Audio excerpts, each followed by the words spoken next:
Magandang araw po sa inyo lahat. Welcome po sa panibagong video natin dito sa Makapili TV. Ngayon ito pag-usapan po natin itong reaction ni Banat Bay tungkol sa yung kahinaan ni Senator Hontiveros pagdating sa pagkakaintindi niya sa separation ng church and state. At dito pag-usapan din po natin dito kung ano yung naging obserbasyon niya nung siya bumisita dun sa Kingdom of Jesus Christ, yung pinaka ni Pastor Kibuloy, yung pinaka paraiso daw ni Pastor Kibuloy. So ito, panoorin po natin yung reaction dito ni Banat Bay. Okay, nakita natin yung kingdom. Nakita natin ang ganda-ganda nito. Lahat organisado, lahat maganda. Kaya nga ang definition ko, Japan na mainit eh. Lahat to ay maayos, lahat mamahalin. Paano kayo nagkaroon ng ganitong pera? You understand what I mean? Paano kayo nagkaroon ng ganitong pera? That was my question in my mind all throughout. Ito, magandang tanong to ni Banat Bay sa ano niya, sa isip niya, sa loob ng kanyang pag-iisip na. Kasi alam naman natin si Pastor Kibuloy, may private jet. Pinahihiram niya yung kay Pangulong Duterte noong time na nangangandidato siya. Binigyan niya ng bahay si Pangulong Duterte dun sa paraiso niya, dun sa kingdom niya. Tapos, yun nga, nagbigay pa siya ng contribution. Kumbaga marami siyang pinapakita na pagiging leader ng simbahan, meron siyang ganong karaming pera na pangtustos o pinantulong kay Pangulong Duterte at sa iba pang mga politiko. So, dito tinatanong ni Banat Bay na saan mo nakukuha yung ganyang pera mo? Paano ka nagkaroon ng ganyang kalaking kayamanan? So, paano saan ba nanggagaling? Saan nanggagaling yung pinaka source of income mo? So, source of income ng simbahan ninyo. So, ito para hiliwanag, di ba, Banat Bay? Tinanong ko yun. What's your policy on your tithes? What's your policy? Ganito, ganito. And, they were strict on their tithes and there's nothing wrong with that. Why? Kasi nga, ginastify naman niya through the scripture, which is, I also believe. I believe in tithes. Okay? But, yun nga yung sinabi niya na, which is tama rin. If ayaw mo pa na mag-tithes, it's up to you. Walang problema. Okay? Hindi ka naman nire-require na mag-tithes kung ayaw mo. Di just attend. So, ibig sabihin, nanggagaling pala yung pondo ng kanyang simbahan ay nanggagaling sa kanyang mga miyembro sa pamamagitan ng mga tithes. Ito yung mga kusang loob na ibinibigay ng mga miyembro na pinansyal na tulong para sa simbahan nila. So, doon nanggagaling yung pinaka main source ng simbahan ni Pastor Kibuloy. Kaya nagkaroon siya ng mga ganong klaseng mga property, mga ari-arian. Siyempre, kung iisipin nyo, ilan ba ang miyembro nitong Kingdom of Jesus Christ? Sabi nila nasa 3 milyon. So, kung kada buwan nagbibigay ng papiso-piso, yung lahat ng miyembro ng papiso-piso, ibig sabihin may 3 milyon kada buwan ang Kingdom of Jesus Christ. So, ganun kalaki yung nakukuha nilang pondo. Kaya siguro, ganun karami o ganun kayaman itong simbahan ni Pastor Kibuloy. Pero you're not gonna be forced if you don't like it. Danit, Shihida, salamat po. Kaya nga yun yung isang mga bagay na inaalam ko. Halimbawa, yung sa Kingdom, tinanong ko kaagad, magki-concert ba dito si Taylor Swift? Hindi, di ba? Reklamador to si Taylor Swift. Joke lang. Ayaw niya ng maliit. Biro lang magagalit yung mga Swifties sa akin dyan. Hindi, totoo. Alam mo yun? Tinanong ko talaga. Kasi somehow, isa yun sa mga na-turn off ako doon sa previous church na pinuntahan ko. Bakit, kanyo? Yung church, pwede mag-concert doon na kung sino-sino. Okay? Linawin ko ha. Ito po ay, it's a Baptist church, okay? Nagtaka ako, sabi ko, bakit nagko-concert dito yung ano? Di ba church to? okay lang sana kung gumawa talaga ng isang lugar. Halimbawa, baka kasi isipin ninyo yung INC ganon. Magkaiba po yun. Iba ho ang context doon. Yung sa INC naman, gumawa talaga sila for events. Okay? Iba yung worship place nila and iba yung pang-events nila. Baka kasi mamaya i-misquote na naman ako na. Which is, totoo naman yung sinasabi ni Banat Bay, di ba, na yung INC nagpagawa ng yung Philippine Arena. So, ano yan, Iglesia ni Cristo yung nagpagawa niyan. So, doon doon ginaganap yung mga malaking event, 'di ba? Tulad yung mga basketball sa FIBA, mga concert. Pero pag nagwi-worship sila, hindi nila ginagamit madalas 'yon. Meron silang ginagamit na yung sa main na pwesto nila doon.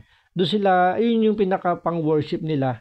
Ngayon, parang pinarerentahan nila yung Philippine Arena. Siyempre, source of income naman yun. Hindi naman masama yung ginagawa nila. Para at least, parang hindi sila umaasa kung kani-kanino or meron silang additional other source of income na pwedeng pamahagi sa kanilang mga miyembro.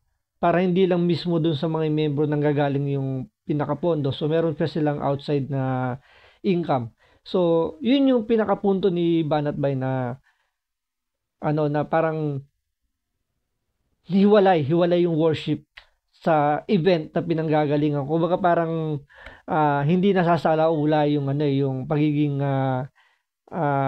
sagrado ng lugar na kung saan nila dinadaos yung kanilang pananampalataya doon sa kanilang pinaniniwalaan. Ang iba dyan, tinitira ko iglesia, hindi po, magkaiba ho yun. Kaya nga, tinanong ko kay Pastor Kibuloy, sa kanilang mga staff, eto ho bang kingdom? Is this a place of worship or is this a place for events? Magkaiba po kasi yun eh. Di ba? Magkaiba po yun. Kung sasabihin nilang it's an event, okay lang. There's no problem with that. But if you're going to say it as a worship place, dapat dedicated for worship. Tama, mali? So yun yung isang bagay na mga tinanong ko sa kanila. At sabi nga, nasagot naman nila, for now, we are inclined na only worship. Kasi hindi nakasya dun sa aming worship place.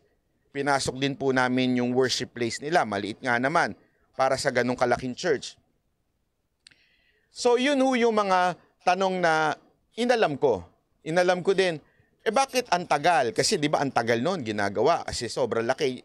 Siya kasi ang biggest if ever that's the biggest na magagawa. Kasi nga, they construct not through debt of sabihin di sila nangungutang sa bangko. Lance A, salamat po Thank you po. Ang ginagawa po nila is they construct it by faith. Ibig sabihin, kung ano yung binigay ng Panginoon, yun yung kanilang ginagawa. Alam mo, doon medyo naguluhan lang ako doon by faith na kung ano doon ibinigay ng Panginoon. Pero sa akin, literal lang, kung ano ibinigay siyempre ng mga miyembro, kung magkano yung total na may bibigay ng mga miyembro, yun yung magiging pondo nila. Kung ano man yung kinita kung ano man yung pinag-businessan nila, pinasukan nila ng property, kung ano man yung yung pinagkukuha nila ng pera through business nila, mga stocks, mga kung ano man saan nila ininvest yung pera nila, doon ang gagaling yung yung pondo nila. Siguro by faith na siguro doon sa pinag-investan ng pera nila, pero may part doon kasi na galing mismo sa miyembro. So, hati, hindi lang by faith siguro. Meron doon part ng galing sa mga miyembro yung pondo. Dito nga, kaya nga, bakit ko ito kinikwento sa inyo? Kingdom. Oo nga, kingdom nga po. Bakit ko kinikwento sa inyo ito? Kasi, you must understand na dito nagkakamali si Ontiveros. Si Ontiveros pumapasok na sa issue ng church na hindi niya dapat pakialaman because there is a law that separate the church and the state. Eto na ho yun. Maraming gumagamit niyang word na separation of the church and the state, hindi naman naiintindihan. Pero eto... Correct yun. Correct yung sinasabi ni Banat Bay dito na maraming gumagamit sa salitang yan. Separation of power, ng separation of power ng estate tsaka ng church. So, hindi nila talaga totally naiintindihan kung ano ba talaga yung konsepto, paano ba nagkakaroon ng separation ng dalawang ito. Kaya nga 'di ba kailangan dito medyo matalas sa batas pagdating sa pagkakaroon ng separation ng power nitong dalawang estate na to. So dito paliliwanag ni Banat Bay.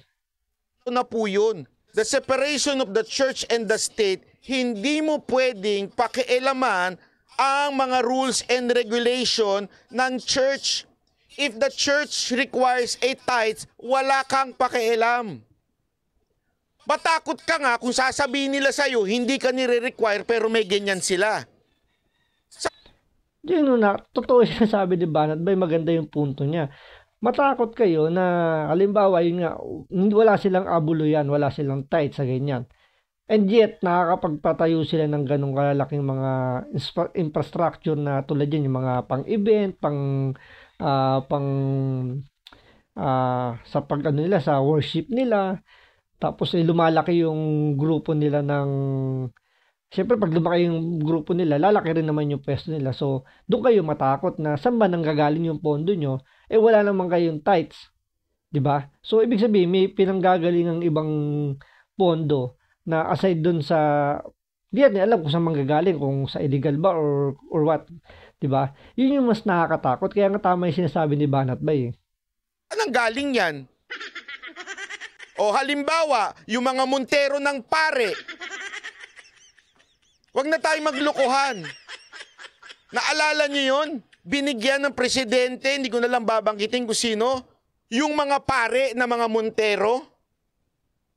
Hindi ko sinasabing the entire Catholic Church is wrong. Pero doon mo pala makikita, there is a corruption. So why did I ask kung required sa kingdom ang tithes? Diba, naging issue yan nung panahon ng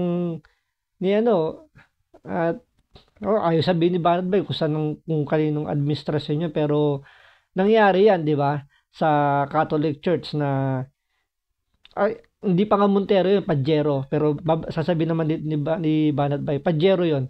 Na yun nga, binigyan yung mga pare, siyempre, alam naman natin, Catholic Church ay isa sa pinakamalaking simbahan dito sa Pilipinas. So,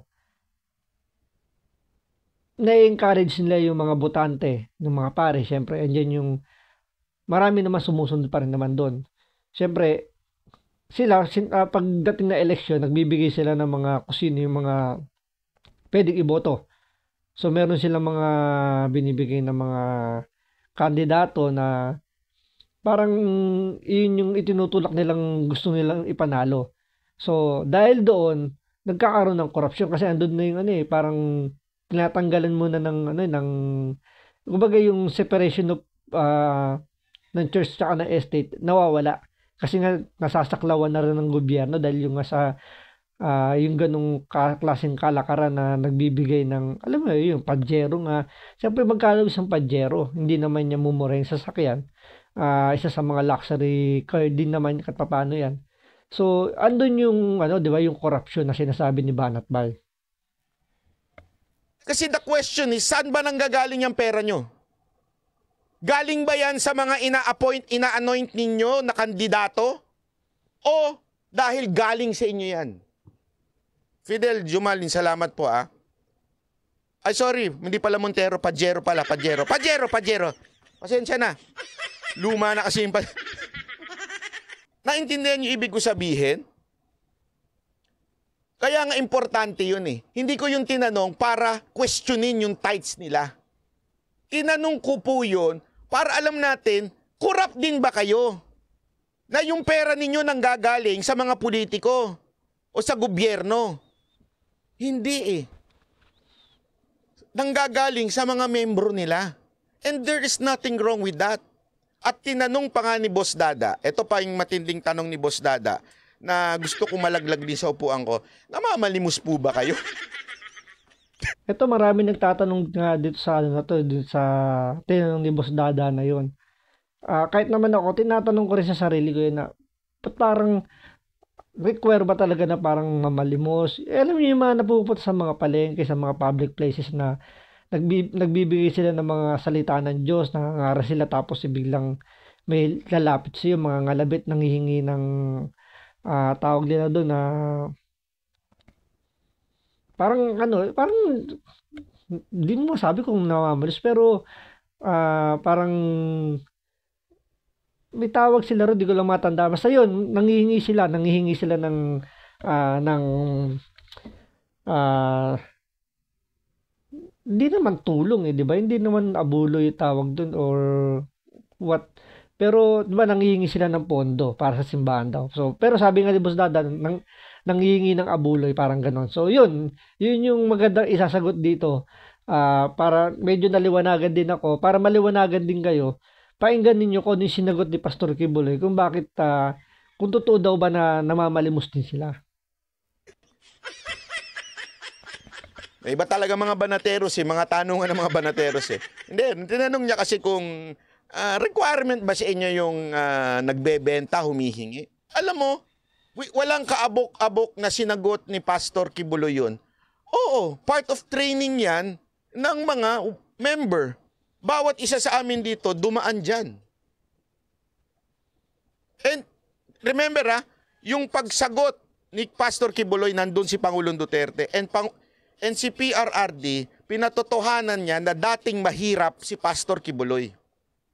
But because of organizational talent, at the same time, because God bless them, somehow, kaya naging ganun sila. So yun, part daw pala ng training nila yun na yung mga nangangaral sa kalsada, nangangaral sa loob ng jeep, sa bus.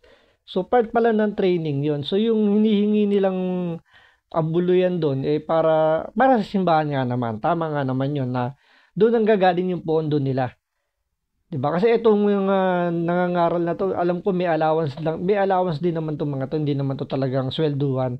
O hindi rin naman pwede sabihin na wala silang kukuha, pero meron pa ring allowance. Siyempre, andyan yung kakain pa rin naman sila, masahe. So, normal lang naman yung ganun. Pero, yun nga, na part ng training pala nila yon. So, at the same time, yun nga, pinatotohanan din ni Pangulong Duterte na eto si Kibuloy dating mahirap lang. Yun nga, dahil nga sa lumaki yung church nila, marami na rin nagbibigay. So, yun, lumago yung kabuhayan nila. Remember this. Para ilagay natin sa tamang perspective ito. There is no such thing as correct religion. Ulitin ko. Walang masasabi na itong relihiyon na ito ang tama, ang the rest mali. Walang ganun. Dito naniniwala ako kay Banat Bay. Malamang kayo naniniwala rin yun. Wala namang tamang relihiyon. Kumbaga, ano nga yun kaya nga hanggat maaari iniiwasan yan pag-usapan kasi wala namang mananalo dyan. Walang tama, walang mali. Depende na lang yan kung paano mo iintindihin, kung paano mo i-absorb, kung ano yung pagkakaintindi mo, nasa sayo yan. Nasa sayo na yan. Hindi mo pwedeng sabihin na mali yung pagkakaintindi niya. Siya naman, hindi pwedeng sabihin mali rin yung pagkakaintindi mo. 'Di ba? So, parang kailangan lang dyan, respetuhan lang. Pero ang pinaka main goal lang naman ng simbahan, gumawa ka lang ng mabuti. Sundin mo kung ano yung ikinaloob, ano yung gusto ng Diyos na tama mong gawin, yun lang naman ang sundan mo. Yun lang para sa akin, yun yung pinaka basic ng pananampalataya na gumawa ka lang ng tama at iwasan mong gumawa ng kamalian.